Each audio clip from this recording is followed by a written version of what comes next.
Good afternoon. Welcome to the Heritage Foundation and specifically to our Douglas and Sarah Allison Auditorium. We, of course, welcome those who join us on all of these occasions on our heritage.org website. Would ask everyone here in-house if you'll be so kind to make that last check that cell phones have been turned off. The courtesy is always appreciated. We will post the program on the Heritage homepage for your future reference following today's presentation. And of course, our internet viewers are always welcome to send questions or comments simply emailing us at speaker@heritage.org. This is the third in our series this fall for Preserve the Constitution, a program series hosted by our Meese Center for Legal and Judicial Studies.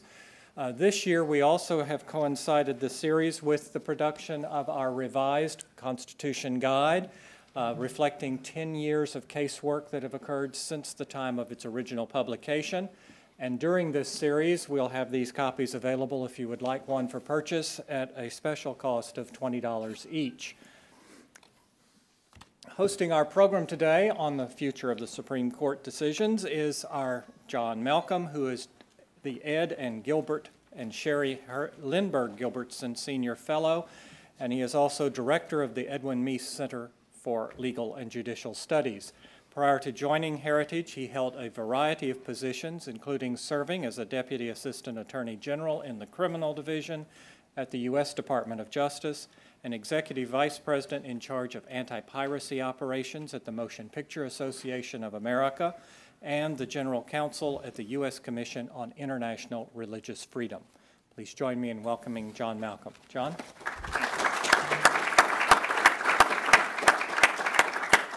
Thank you very much. I'm delighted you could all be here today so we can talk a little bit about what's on tap at the Supreme Court.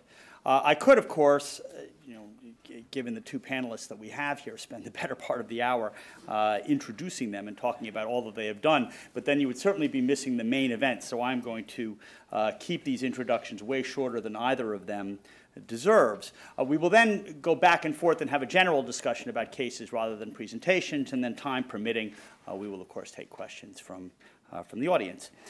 So to my immediate left is Mike Carvin. Mike is a partner at the Washington, D.C. office of Jones Day, where he focuses his practice on cases against the federal government at both the trial and appellate levels. During the Reagan administration, Mike held several senior positions in the Department of Justice, including serving as a Deputy Assistant Attorney General in the Office of Legal Counsel and in the Civil Rights Division. Mike, as many of you know, was one of the lead lawyers, including arguing before the Florida Supreme Court on behalf of President George W. Bush during the Florida recount debacle in 2000. And Mike has argued 7 cases before the Supreme Court, including a 9-0 win last year in a very important First Amendment case, SBA List versus Dryhouse.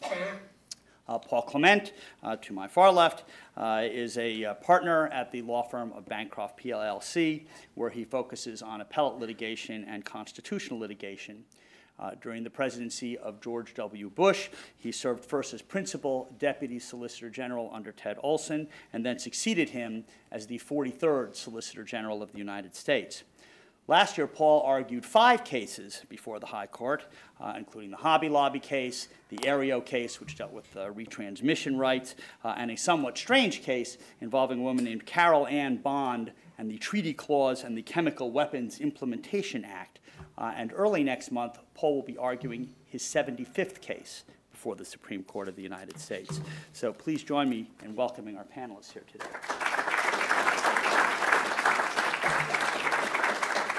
So, Mike, Paul, before we actually talk about the cases that the Supreme Court has agreed to hear this term, I thought it might be worthwhile spending a few minutes talking about some of the cases that the court might hear this term.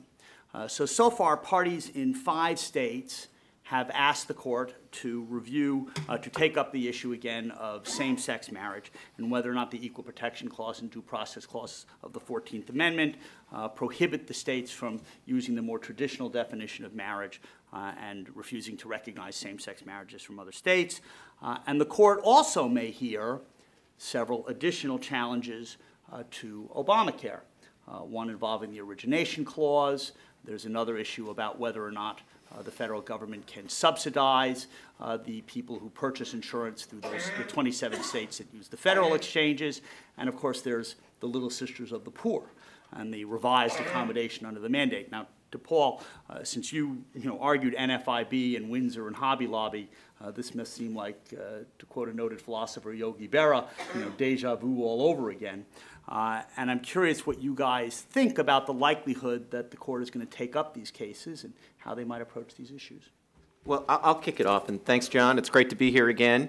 Thanks for everyone coming out on a rainy day. I think it's appropriate that we start talking about what cases might be added to the court's docket, because if you take a look at a snapshot of what's on the docket right now, it might be time for lunch. We'll definitely survey some of the cases that are sort of, sleeping giants on the docket so far this term. But compared to the last couple of terms, there's not sort of a blockbuster type case that's on the docket right now. But things change quickly.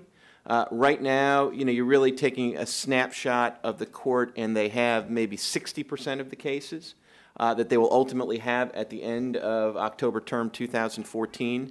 And there is a real potential that they're going to add some blockbusters. I think in terms of what's kind of lined up and really ready to go at this juncture, the same-sex marriage cases are probably the most likely to be added to the docket at a time where they could be briefed and argued this term. There are, as you alluded to, a number of those cases that are ready for the court, so the court could, as soon as next week, basically tell us that they're going to take that case. Probably if they took it as quickly as next week, it's a case that would be argued in February and decided by the end of June. When it comes to the question of whether they will in fact take the same-sex marriage cases, and I guess I'll defer to Mike on the Affordable Care Act cases because he's involved in some of them and knows intimately kind of the timing that's going there. But on the same-sex marriage cases, it's really up to the court at this point. I mean, they have cases that have been decided by appellate courts that are fully mature for their consideration. But so far, all of the either federal court of appeals or state high courts that have looked at this issue, so far, they've all sort of, essentially taken a hint from Windsor and said, yeah, there's things that point in both directions in this Windsor case. They talk a little bit about the role of states being different. But I think it's hard for a lower court looking at those cases to sort of, not think that ultimately the court, it's going to be hard to count to 5 votes for upholding these laws. And I think as a result, kind of the courts that have considered it so far have all struck down the laws. And in that dynamic, it's perfectly within the realm of possibility that if the court wants to, it can take a pass now and say, look, we're going to wait and we're going to let this issue percolate a little further. You had a federal district court uphold the Louisiana law. That presumably will be considered by the Fifth Circuit in due course. There was an argument before the Sixth Circuit on the laws from a couple of jurisdictions within the Sixth Circuit. Justice Ginsburg made an allusion in a public appearance to the idea that when the court took the marriage case might depend on what the Sixth Circuit does. I'm sure she wasn't meaning to really sort of tip her hand as to what either she or her colleagues was thinking, but that at least is one, suggestion that maybe they won't take the cases right now. I guess what I would say is kind of the conventional wisdom among Supreme Court lawyers is that the court will in fact take the cases very soon. So that's why I really kind of highlight Justice Ginsburg's comment, because that's something, but there's only 9 people who really know and really matter, and one of the 9 said something that at least suggests that maybe that they could, take their time. Which, if they took really any significant amount of time, I think that might practically mean that the case isn't decided until the next term of the Supreme Court. Mike, what do you think about the Obamacare cases? Well, the most important, or the same-sex marriage case. Yeah, I mean the most important Obamacare case is, of course, my case, which is a cert petition from the Fourth Circuit, which poses the very difficult jurisprudential question, at least for democratically appointed judges, of whether state means federal. And it is literally the most straightforward case of plain statutory language you've ever seen. Statute says you get these subsidies, these tax credits, if you enroll in an exchange, an Obamacare exchange established by the state under 1311. And so The question is whether or not that would include exchanges established by the federal government under Section 1321. To the non-legal mind, this seems like a straightforward issue. We lost unanimously on the Fourth Circuit on this question, and we won 2-1 in the D.C. Circuit. Subsequent to our victory in the D.C. Circuit, the Justice Department has gone to en banc, and they've gotten en banc argument. I think we're arguing it December 17th. So the basic point is we have a cert petition in front of the Supreme Courts, and we're saying whatever happens on the D.C. Circuit really shouldn't matter to you. Billions of dollars are flowing out of the federal treasury. At some point, you're going to have to decide this case. You should decide it sooner rather than later, particularly because all kinds of detrimental reliance and expectations will be built up around this scheme where, I may not have mentioned, 36 of the 50 exchanges are established by HHS. So if we prevail in this case, at least temporarily, there won't be subsidies available on those 36. So it's very high stakes public policy question. It's a very clear legal question. And so I think the calculus among the justices up there will be, if the D.C. Circuit, particularly along strictly partisan lines, agrees with the Obama administration, is that really going to affect our view of the underlying issue? And if we don't think that's true, we might as well take the Fourth Circuit case now and decide it, because if they wait for the D.C. Circuit en banc, it'll definitely be an October term 2015 issue. The Origination Clause, I haven't been involved. I know that the D.C. Circuit ruled against the Origination Clause challenge, probably on the stupidest possible rationale, which is that this was not a bill to raise revenue. And we all know, particularly after NFIB, it was strictly a tax and not a penalty, so it had to be a bill to raise revenue.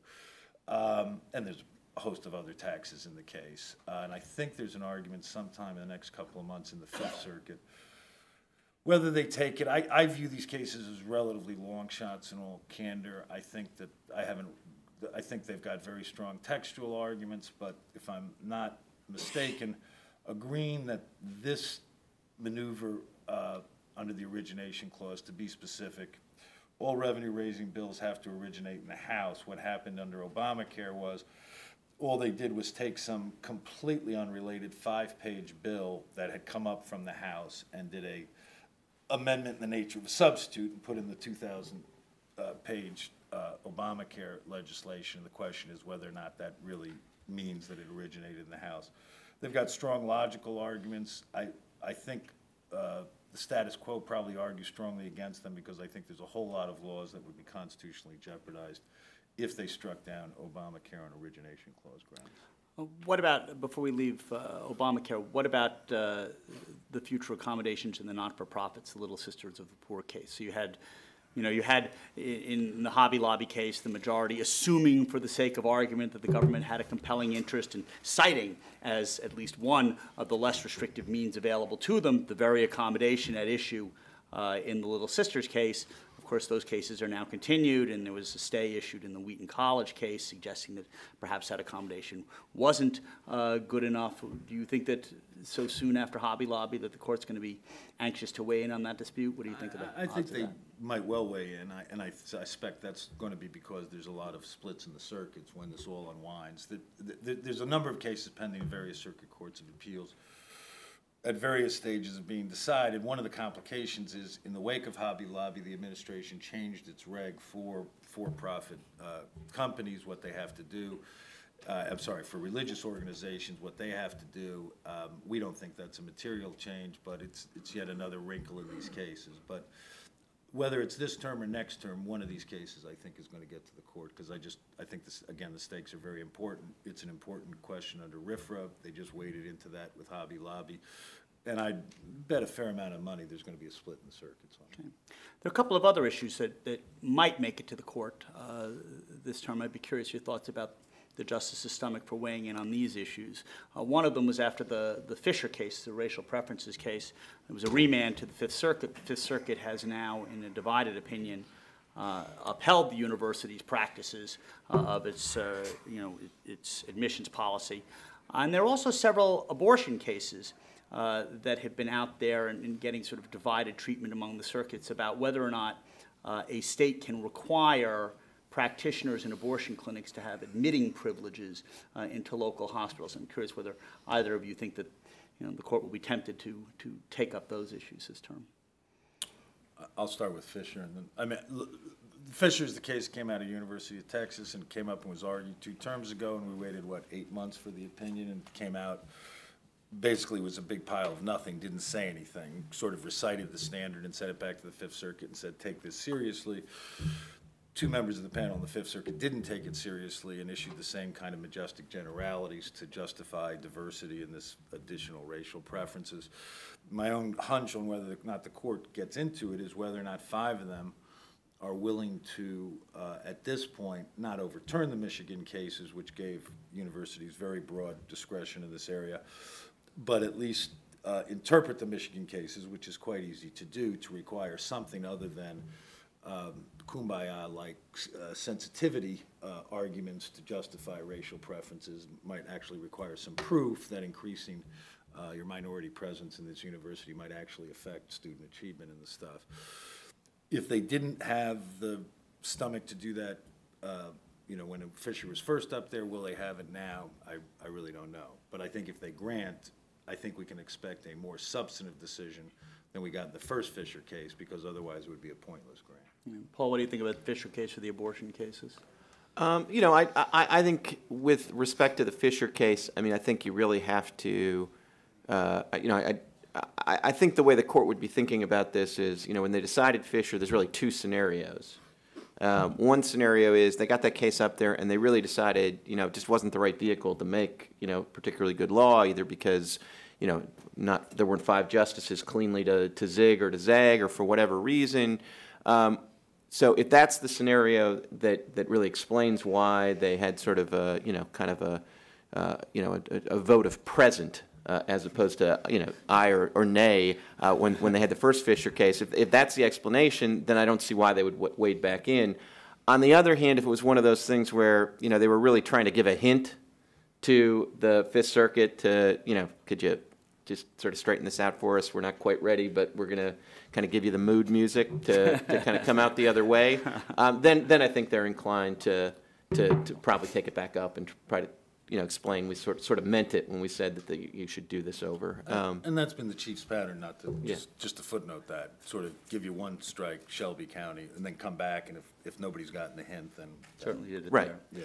Yeah. On the abortion cases, if you look at the sort of the abortion docket and you really focus on kind of substantive challenges to abortion regulations and not some of the free speech cases like you had last year, it's there's only been a couple of abortion cases in the last decade, and what I think that strongly suggests is that the court is not anxious to take these cases, and so I think what you'll see is relatively rigorous application of the traditional certiorari standards, and so I think if you have 2 very similar state provisions and they are treated differently by 2 different courts of appeals, then I think the court will take the case. But barring that, I don't sort of see a real appetite to sort of reach out and sort of take those cases in.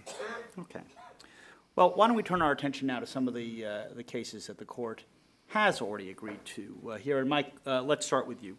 So there's a redistricting case on the docket, Alabama Democratic Conference versus Alabama, in which some Democrats are very unhappy about the redistricting plan that was put together by the Republican-controlled legislature in that state. What's that case all about? Yeah, this follows the court's pattern where in mid-decade they take one case that reflects a lot of what's been going on in the states and in lower courts, and then they decided, often they decided contrary to what everybody had assumed was the truth, which creates a lot of chaos and people have to change their districts mid-decade, bad for the public, really good for redistricting lawyers, so I always look forward to these opinions. And the other thing that's so typical about this case, that's typical about virtually every redistricting case now, is it is all about partisan advantage and has nothing to do with racial equality, but the racial equality principles are the one that they're using to try and achieve partisan advantage. And this is true of both parties. So what happened in Alabama? They had basically 10 black majority districts. They continued 10 black majority districts and added another one. And they basically kept them at the same percentages, which was largely in the high 50% range that they had in the prior redistricting. Now, that's good for Republicans politically. If you create 58% black districts, those are 90% Democratic districts, and you get to pack all the Democrats into one district, so the adjacent districts are opportunities for Republicans.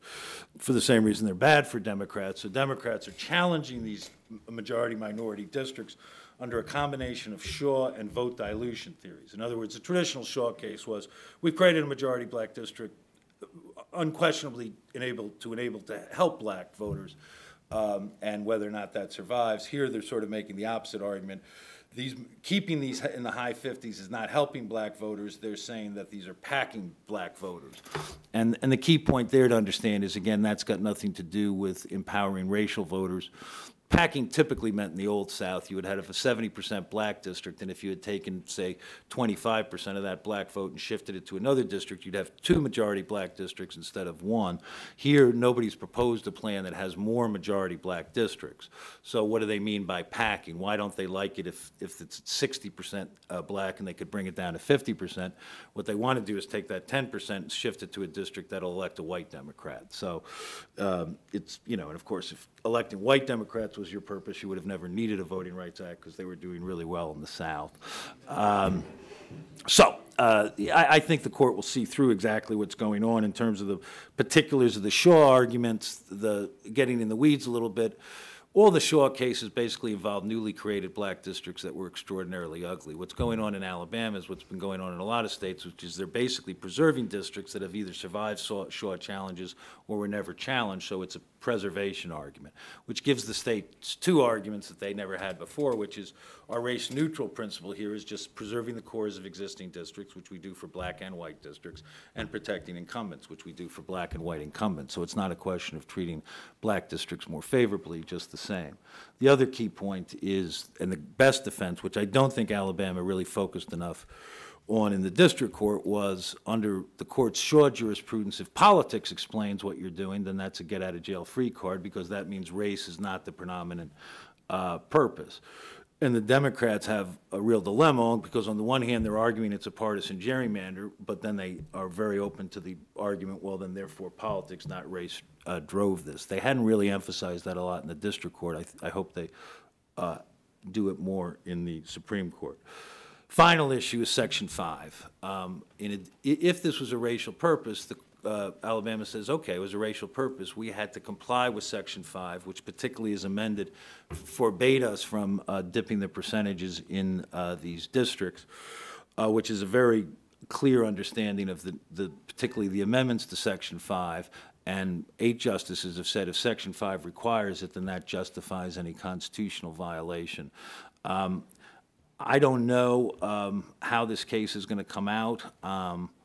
I think that the 4 conservatives on the court, and Kennedy certainly, have a real aversion to these majority black districts, so I think they're going to be relatively skeptical of what's going on. On the other hand, the arguments that I just laid out are pretty persuasive explanations of why legislatures did this, and how if you adopted a new rule, you'd create an impossible Hobson's choice for them. I think behind all of this, for 2 reasons, will be the Shelby County case, which invalidated Section 5.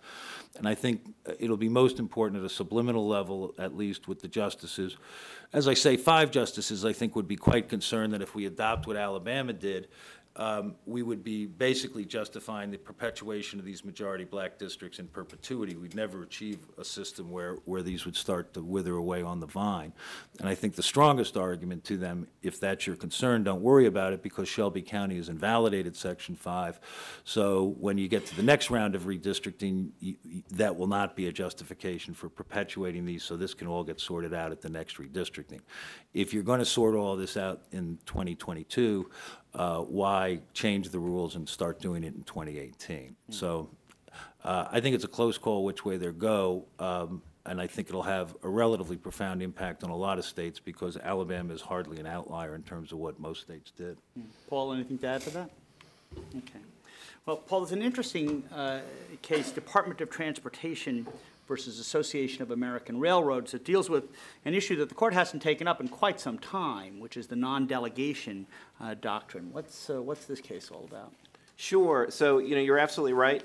This case involves a doctrine that most of us, learned about in law school, but then sort of thought didn't have a lot of practical application because in the early 30s, the Supreme Court twice struck down some statutes on the basis of the non-delegation doctrine.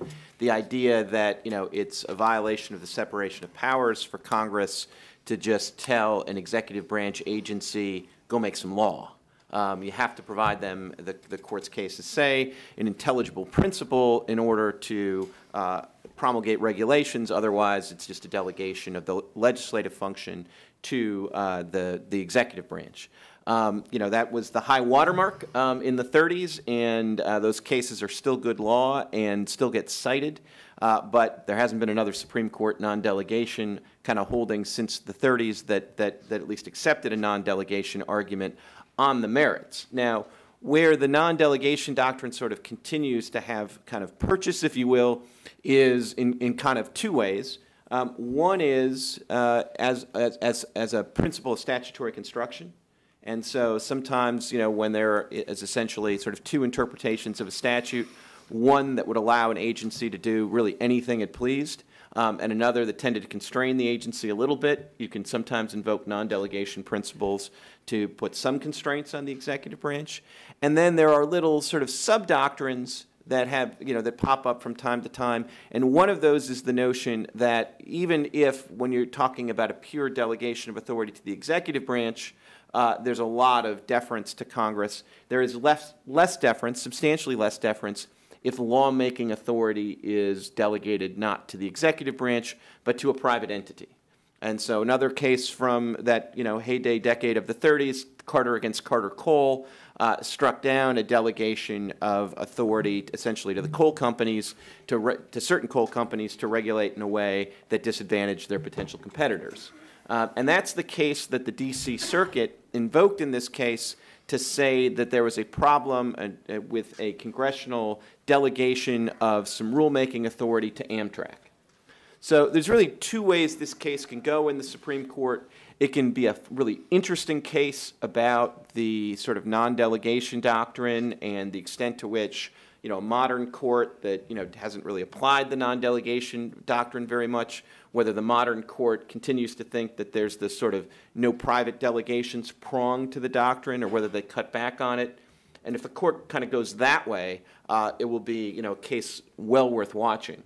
Unfortunately, there's another possibility that I think would be a little less interesting for court watchers, and that is this case could, the question presented in this case could really be, what's Amtrak? And is Amtrak, a public government entity, a private government entity? And of course, the answer we all know in our heart of hearts is a little of both. And so if the court says that Amtrak is sufficiently public, at least for non-delegation purposes, whatever that means, then they can essentially duck this question, and they could reverse the D.C. Circuit decision and say, maybe if, Congress gave this authority to a bunch of private railroads, and the private railroads were sort of using it to exclude another private railroad, maybe that would be Carter Coal. But if you're giving it to Amtrak, that's enough of a sort of a different entity that we're not going to extend the doctrine there, or we'll just doctrinally say that Amtrak is public enough for these purposes. Just two quick other thoughts on this. Even if the court sort of decides the case that way, it will be substantially less interesting. But in its own way, it does sort of show, and I've got a couple of cases where I've represented the Postal Service, which is kind of a similar dynamic. It does show that there, in some ways, when you get these companies that Congress would like to sort of privatize, but they can't quite let go, either because of the economics of the situation or because they're sort of used to, it's like, well, we want private, we want this to be private, but we sure want service to Delaware. You get in those dynamics, you do create, sort of, both difficult financial situations, but also kind of some interesting jurisprudential questions. The other thing is, this case is a product of the old D.C. Circuit.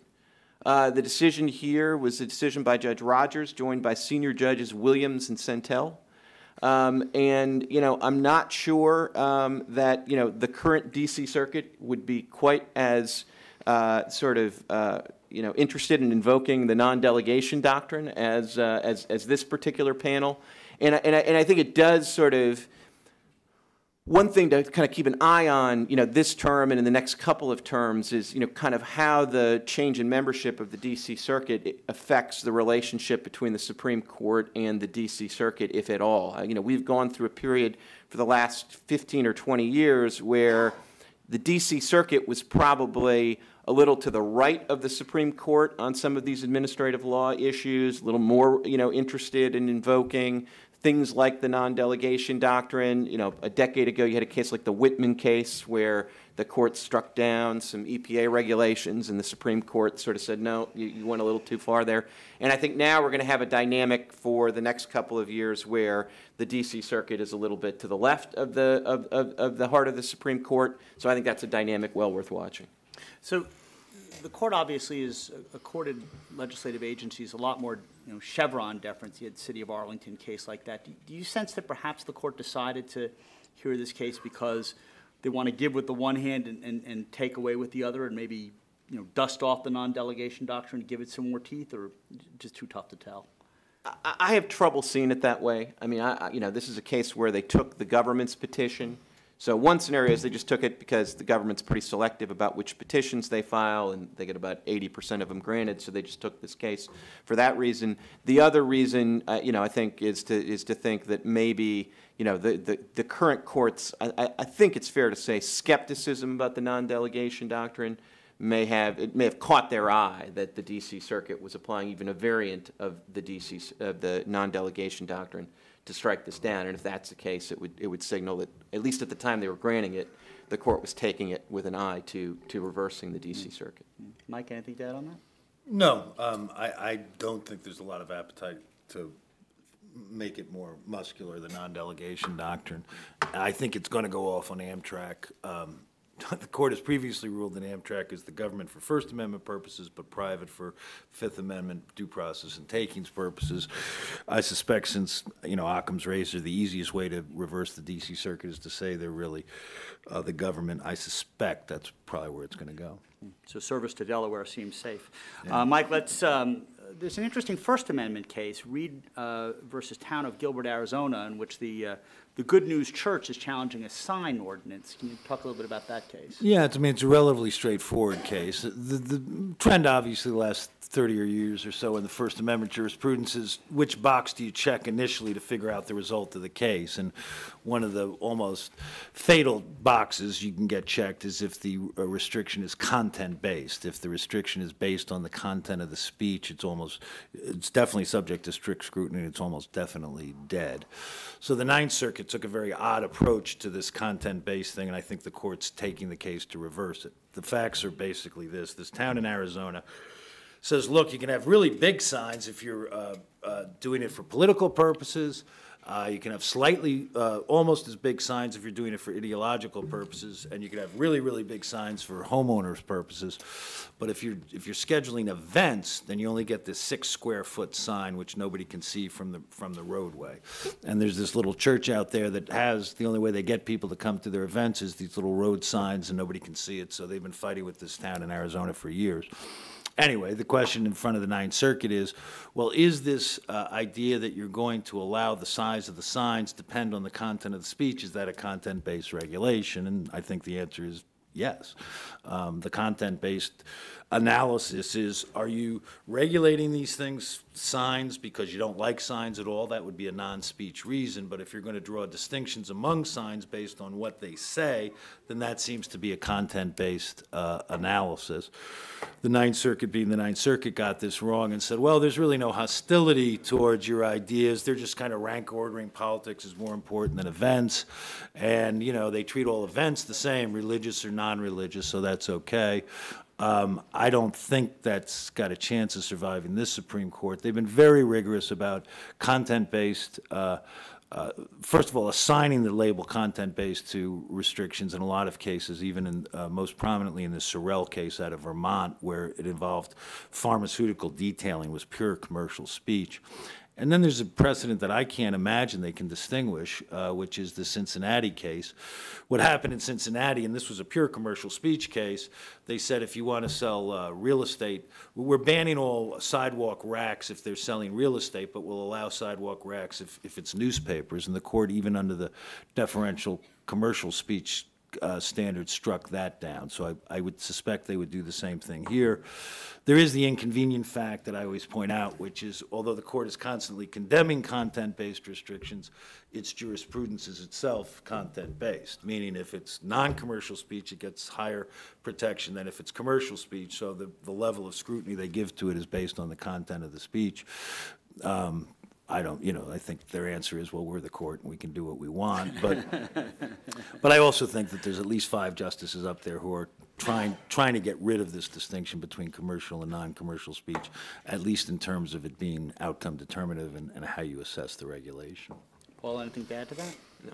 All right. Paul, let's turn our attention to criminal law for a little bit. There's an interesting Fourth Amendment case on the docket. I believe it's pronounced Tyen versus North Carolina. What's that case about? Sure. The most interesting thing about this case, frankly, in my view, is that it hasn't been decided sometime in the past 225 years, because this just seems like an issue that just would have had to have come up. So the issue in this case is basically whether or not it violates the Fourth Amendment for the officers to make a mistake of law that justifies them for having the probable cause to pull somebody over in the first place or to do a search. So what happened in this case is you had a police officer who was doing a kind of highway patrol, saw a car go by that had one of the 2 taillights out, pulled it over for that infraction. In the process of talking with the individual, I believe the facts of the case are asked, for consent to search the trunk. I've never understood why, if you have drugs in your trunk and you're asked for consent, you say yes. Yeah, it happens all the time in these reported cases. He was not driving back from his Mensa meeting, I think. Yeah, well, you have your theory, Mike. I'm just gonna keep wondering. But in all events, so the defendants are convicted, on the drug charges, not on the taillight thing, but in the context of the proceedings in the courts, it is determined really for the first time, but definitively by the state courts, that the state law that says it's unlawful to drive a car without a tail lamp means that it's just fine to have only one tail light is fine. So as the original reason that the officers pulled this person over, that they had only one tail light, turns out that wasn't a violation of the law at all.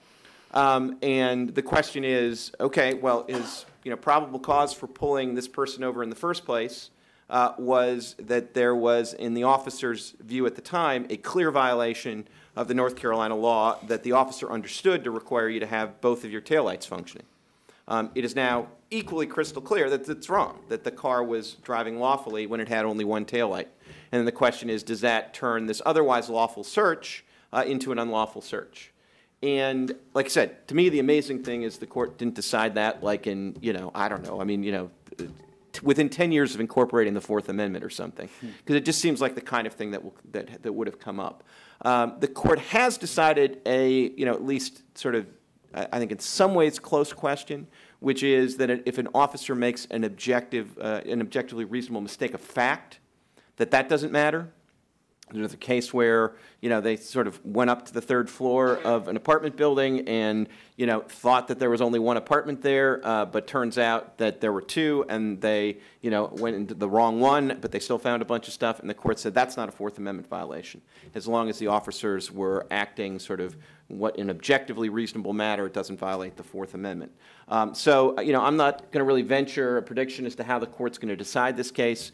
I think it'll, like all Fourth Amendment cases, it will be interesting, and people will have sort of strong views one way or another. What's sort of reasonable? And like I said, to me, the single most interesting fact about this case is how in the world did we go 225 years and not have this issue firmly resolved? Anything to add to that, Mike? No. Yeah, I mean, I guess I find it strange that if they rule in favor of the officers, how a lower court is going to determine what's a reasonable mistake of law and not a reasonable mistake. I mean, the law is the law. But, you know, well, I guess we'll see. Sure. I mean, they have some qualified immunity doctrine and things like that, that sort of puts you within a zone. What makes this case, in some respects kind of delicious is, it appears to be constructed like the perfect law school hypothetical, which is, there's no zone of reasonableness here. There's a perfectly understandable view that what the statute meant is that you had to have both your taillights functioning. There's an equally definitive now view that's perfectly reasonable that it's one, but it's, most legal questions, this is kind of like, how old do you have to be president of the United States? I mean, you're either 35 or you're not. It's either one or, the rule is either one or two. It was a perfectly lawful arrest as long as the rule was you needed both functioning. Right. It's, perfectly, there's no other justification for the pullover if the rule is that one's fine. So, it really presents the issue purely for the court. I don't think there's any way for them to duck it, so to speak. So the lower court actually ruled in the officer's favor, and of course the court could have just left it there. Any thought that perhaps they took the case in order to reverse that case, or just too hard to tell? I wonder if their reaction wasn't similar to mine, which is to just say, "Geez, we got to decide this issue." I mean, this should be something that everybody knows. Okay. Mike, there's a very interesting case, another criminal case involving threats in the internet. That's the Elonis versus United States case. Can you talk a little bit about that one? Yeah, it's a First Amendment case, but sort of echo what Paul just said. The single most interesting thing about this case is not so much what it presents, but vivifies the trends that have become obvious in the last couple of years, that we have way too many federal prosecutors with way too much time on their hands, because the people they are indicting under the Wait till you get to the Yates case. Yeah. So Paul had a case last year, Bond, where they turned this domestic dispute, purely domestic, into a violation of the Chemical Weapons Treaty ban, and they decide that, you're not really going to fix these domestic disputes unless you have the federal government involved. Yates is using Sarbanes-Oxley to punish a guy for throwing fish overboard, so they're really pushing the envelope. They've pushed it, I think, dramatically in this case, and I suspect strongly it's going to get overturned. Basically, there's a federal statute that says you can't threaten somebody through interstate communications. And what this guy did, I mean, he was clearly a whack job and kind of a manic depressive, but the threats that he got indicted on and has already spent 3.5 years in federal prison on, which I find is just mind-boggling. There were posts on his Facebooks, and yeah, there was a lot of, ugly stuff, but it was like rap lyrics, and he was always connecting, and half of his argument was this, you can't come after me under the First Amendment. He was one of the people he supposedly threatened was the FBI agent who came out to him and talked to him, and he posted this thing talking about the First Amendment, and they actually indicted him, convicted him on that as a threat under this federal statute. So how did he get indicted? Well, the lower court, Third Circuit, said the test for whether something is a threat is whether a reasonable person would interpret it that way, as opposed to whether or not the speaker intended it to be threatening to your physical safety. And the petitioners here are making two arguments. A, that's a distortion of the statute. You need to have subjective intent in the first place because of, A, that's what threat implies, right? I'm intending to threaten you. And B, under the normal rule of lenity, that you would impose a scienter requirement into criminal statutes. The interesting thing about that argument is the court added that to the question presented, which was purely a First Amendment question. So since the court added that as a threshold question presented, they might well go off on that grounds. The other is the very straightforward First Amendment argument, which is my freedom to speak can't turn on what some jury thinks a reasonable person would find threatening. It's very much like the libel cases that they use for public figures. I have to have an intent to defame in those circumstances, or intent to threaten here. Otherwise, you could chill all kinds of speech, although obviously ugly, that is fully constitutional protected. My guess on this case is, and as I understand it, there's hundreds of these cases in the pipeline, so I think it could have a real-world effect, and again, maybe hopefully redirect our U.S. attorneys back to doing real crimes as opposed to these things. But I don't know if they're going to go off on the statutory or constitutional ground. My best hunch would be that they'll interpret the statute not to reach this fellow with a strong dose of constitutional avoidance, as the statutory interpretation principle. Paul, anything to add to that? Nope. I'd just love to talk about the Yates case. Well, okay. So, shades of Carol Ann Bondis here. Mike referred to the Yates case. Why don't you talk about that case? Sure. I love this case, and I love the fact that the court took this case. So this case involves a prosecution under 18 U.S.C. 1519. That's a provision that was added by the Sarbanes-Oxley legislation, and that provision makes it a federal crime subject to a maximum punishment of 20 years to knowingly alter, destroy, mutilate, conceal, cover up, falsify, or make false entry in any record, document, or tangible object with the intent to obstruct the investigation. So the key word there is tangible object, and the key sort of phrase, since words often derive meaning from the company they keep, is record, document, or tangible object. For those of you that like to cheat a little bit more and take into account the legislative context and history, of course, all of this is directed at sort of the Enron phenomenon of having shredding parties for documents and the like.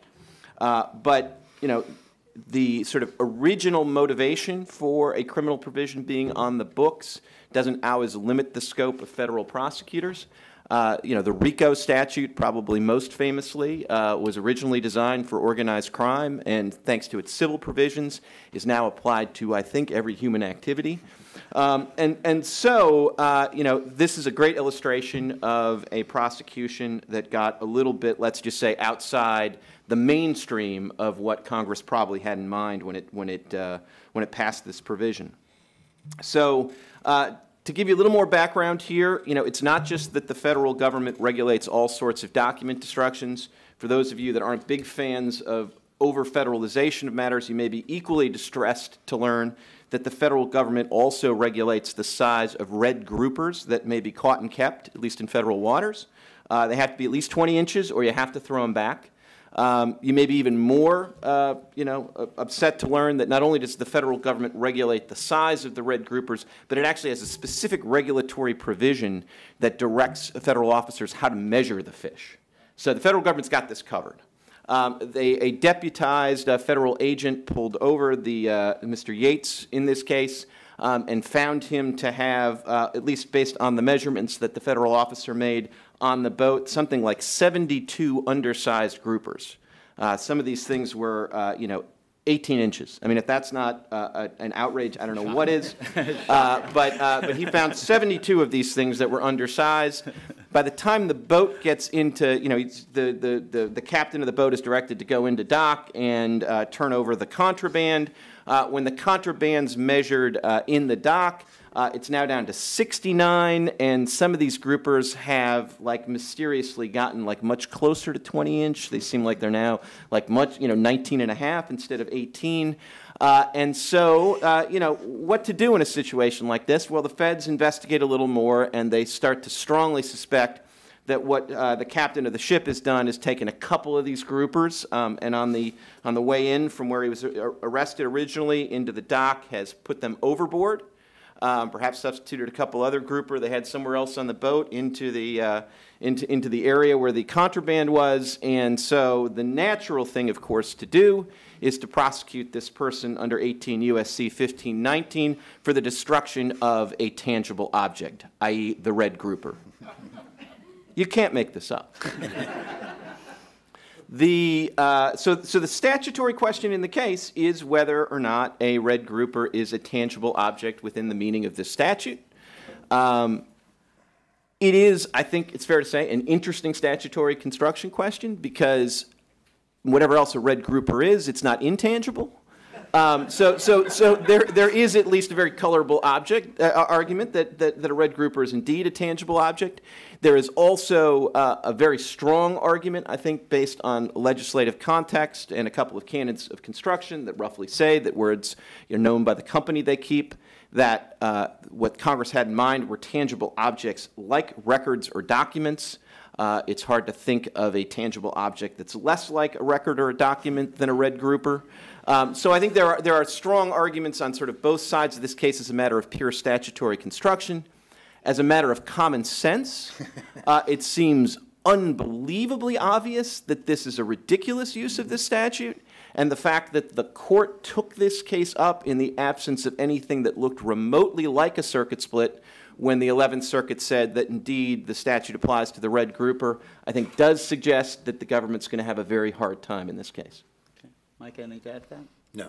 I'm curious, Paul, where you think your former boss, Justice Scalia, is on this. So in a lot of these over-criminalization cases, he's been quite sympathetic to defendants, but of course he tends to be a bit of a stickler in terms of, reading the statutes and fish are tangible objects. Any thoughts into his thinking on this?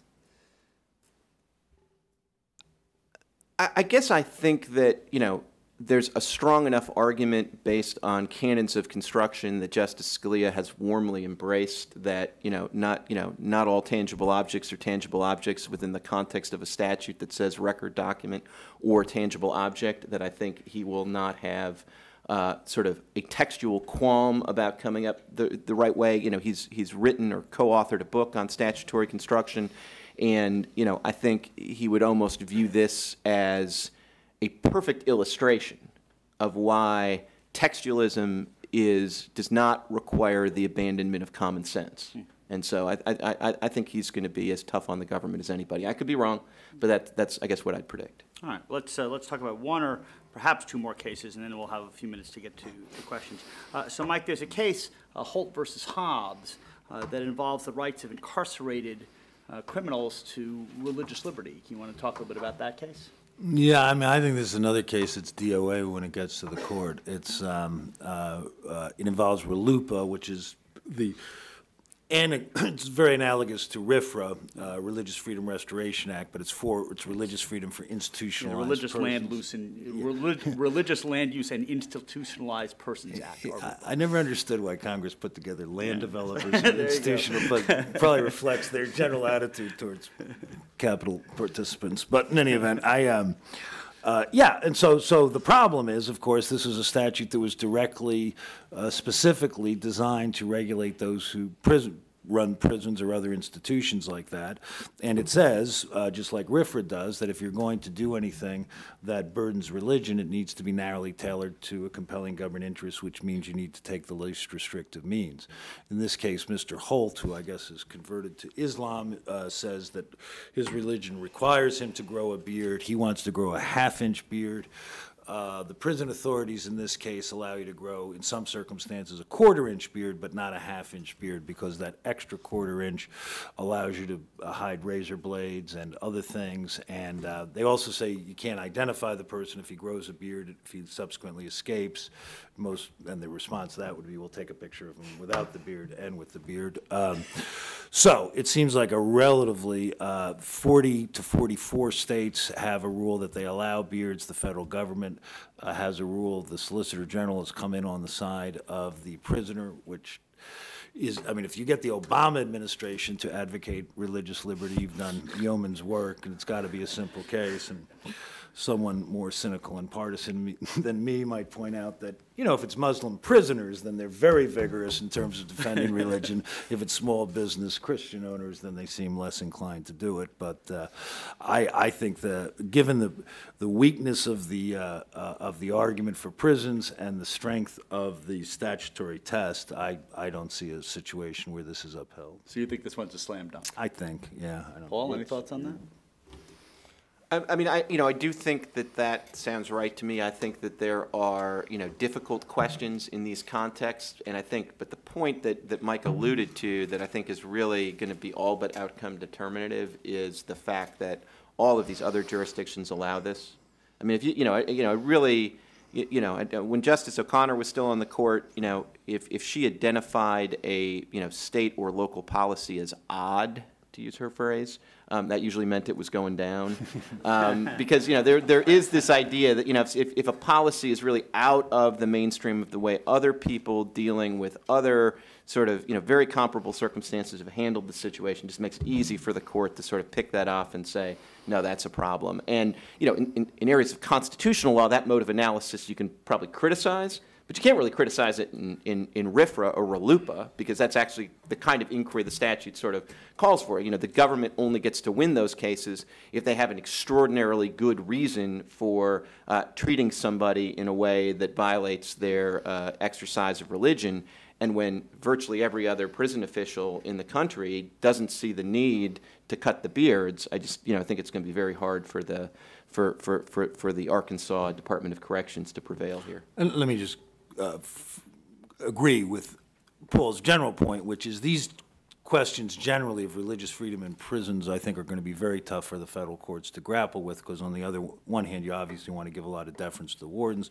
On the other, the statute, as I say, imposes a difficult burden, but I think, and the court's been very unclear about what kind of deference you give. On the one hand, you want to give utmost deference to wardens. On the other hand, you have a statute that's directed precisely at the wardens. And I think the formulation in Cutler was due deference. So that gives you a lot of guidance. You give them the deference that is due. At some point, they're going to have to straighten out this issue of when we're applying this narrow tailoring strict scrutiny test in the prison context, how does legitimate administrative or safety fears factor into that analysis, and how much deference do we give to the professional judgments of people who run the prisons? Well, with that, I think we'll turn to questions from the audience. We'll have some microphones ready. I would ask you, when I recognize you, to please state your name and your affiliation, and please keep it short, no speeches, and end it with a question mark. And actually, as John Hibble always says, we invite listeners to send in questions, and we got one. So I think we'll begin with that, and while others begin to raise their hands. This question comes from Mark Marie, no affiliation stated. It says, in regards to the Affordable Care Act, in cases like Halbig and King, could statutes with conflicting provisions, as opposed to merely ambiguous language, threaten to circumvent the intelligible principle doctrine by inviting the judiciary to use Chevron deference as a cover to allow Congress to delegate unlimited discretion to administrative agencies on core legislative functions like fiscal policy?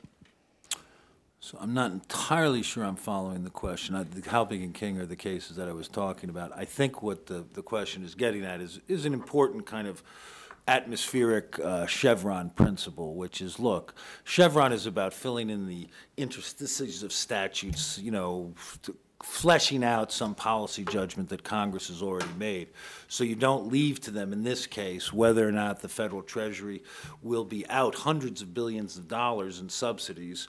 You don't leave that to the unfettered discretion of the IRS. Surely Congress has made that determination.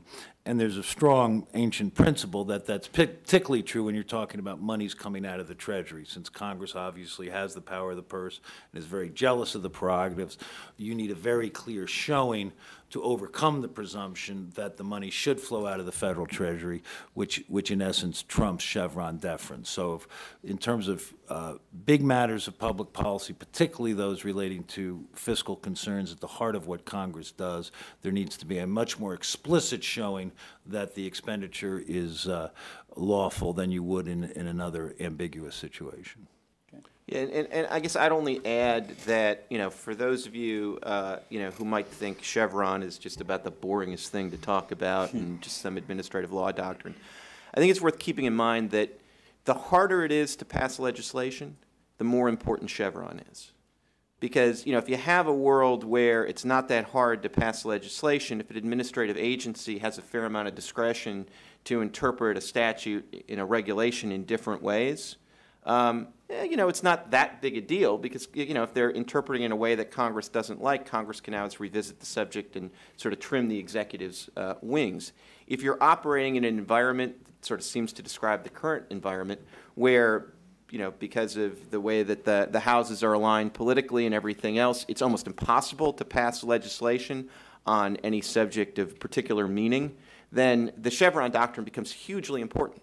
Because if you say that the executive branch can do certain things, you know, Congress is very unlikely to revisit it. And to the contrary, since, you know, the executive branch may look around and say, you know, we perceive a problem here, and we'd really like to be able to solve it, but we don't think there's really a statute that gives us the authority to do it. In that environment, it's very tempting for the executive branch to say, well, you know, we took another look. And it turns out that, you know, actually, you know, there's enough in this statute that we can sort of go after that. And, you know, I think you saw an example of that earlier this week with the inversion regulations, where, you know, previously a couple members of the administration had actually been quite candid in saying, yeah, we just, you know, we'd love to solve this problem. It's really terrible that companies are doing this, but we just don't have the authority to do it. And now they've come out with a notice of proposed rulemaking where they are suggesting that, in fact, guess what?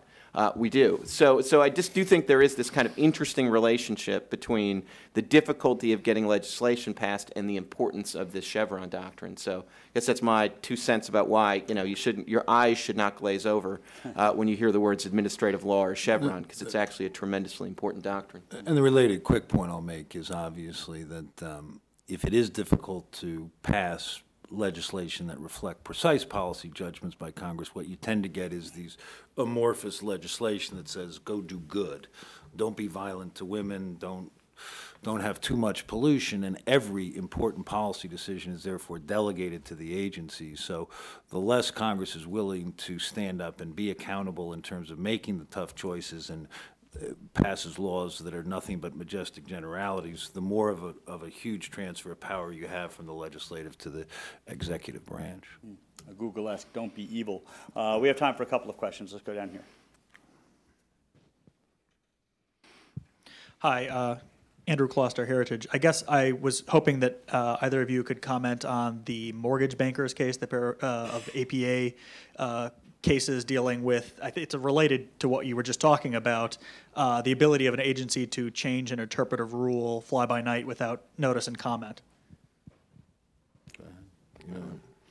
You know, I haven't studied that. I mean, I'm aware of the sort of the issue. It is an important issue. I just haven't had a chance to spend a lot of time with that case. Yeah, since I'm equally unqualified, I'll now give you my opinion. No, it's look, it's the basic dilemma that you see that comes from the language of the APA. A substantive rule, you need to go through notice and comment rulemaking. An interpretive rule that simply interprets the law doesn't need to. And it's always been something I've never been able to understand since law school, which is outside of certain situations where the fact that it's a substantive rule will actually trigger certain penalties and stuff, what is the difference between a substantive rule and an interpretive rule? All rules are interpretations of what the statute is. There's a million contexts in which interpretive rule can have just as much a freedom-limiting effect and punitive effect as a substantive rule, and this case presents the question of how to disentangle that, and how you disentangle it or what the precise issue is, I'm afraid I don't really know. Other questions? Yeah. Josh Shepard with Bound for Life. I appreciate the insights on the Little Sisters of the Poor case. In that this group of Catholic nuns obviously have been mandated to cover contraception in their insurance coverage. I wonder if you talk about the refiling of the case, and are there any indicators that we might tell that the Supreme Court would take up the case? Well, again, Little Sisters of the Poor, if I understand, they got the stay, right? But now they're back, and every case has been refiled in the sense that, well, every case has had to deal with the change in regulation subsequent to the filing of the suit. In terms of which case the court's going to take, I thought that Posner had issued a decision in the Seventh Circuit, which would have been well ahead of the Little Sisters of the Poor case. Jones Day's involved in a number of these cases on behalf of the Catholic bishops in Notre Dame, and one has already been argued in the Sixth Circuit. And so at the end of the day, I suspect they might be towards the back of the line rather than the front of the line, as we discussed before. I think the court, one way or another, is going to weigh into this controversy, because I don't think you can allow it to fester. And as I said, I think previously, the chances of the lower courts dividing on this issue is pretty high. So. All right, last question over here. Hassan Sheikh, U.S. Senator, Deb Fisher's office. I was wondering if you might comment on why the court did not take the campaign finance case Iowa Right to Life Committee versus Tooker. It's a Iowa law that bans contributions from corporations but allows them from unions. My own instinct from 10,000 feet is that they don't want to get into the corporate contribution point now. The Citizens United case obviously dealt with independent expenditures by corporations, not contributions to candidates. I think that this issue is eventually going to get resolved. It's tough to figure out why, if $2,600 contribution or $1,300 contribution is not corrupting when it comes from Bill Gates, how it could be potentially corrupting if it comes from Microsoft. That said, Citizens United drew a fairly clear line between contributions and expenditures. I think there's a fair amount of sentiment on the court to try and straighten out, well, the notion that there's this stark difference between contributions and independent expenditures. I think some justices are wary of that notion, so I think they'll come back to the corporate issue. You've got two sticking points, what I'm trying to convey. Corporations versus individuals and contributions for expenditures, and I suspect the court's going to try and ease into those both difficult issues gradually rather than grab the first case that comes up. You know, the other point to keep in mind is that when it comes to the federal campaign finance regulation challenges, thanks to the Bipartisan Campaign Reform Act, there's a mechanism to bring those cases before 3-judge panels where the Supreme Court has appellate review. And so what that means as a practical matter is that the court, may well get more campaign finance cases from its appellate docket than it really wants, because those are cases they sort of have to take.